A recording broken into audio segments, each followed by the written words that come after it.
But again, your thoughts about whether we have legit free speech in Australia or not?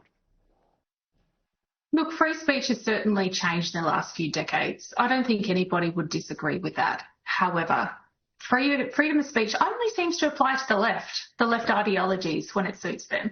And that's the challenge we're facing. You know, I think about when I grew up as a kid or when, you know, the last few generations, what happened to the Australian Aussie or the Aussie larrikin? You know, the sense of humour, used to have a laugh, used to have a joke, used to take the mickey out of yourself. But the freedom of speech or the censorship has actually gone that far left that we're afraid to be who we are in fear of being branded with every, you know, label or terminology you can possibly think of, which happens from the left these days.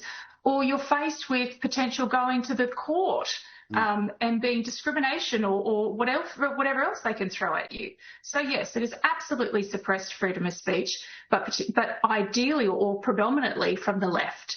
So, you know, an example of this of late, you can recall Shane Turner, the gentleman who lost his job for speaking up against the Welcome to Countries.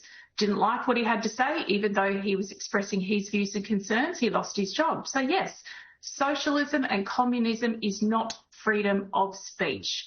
Freedom of speech is essential and we must have it.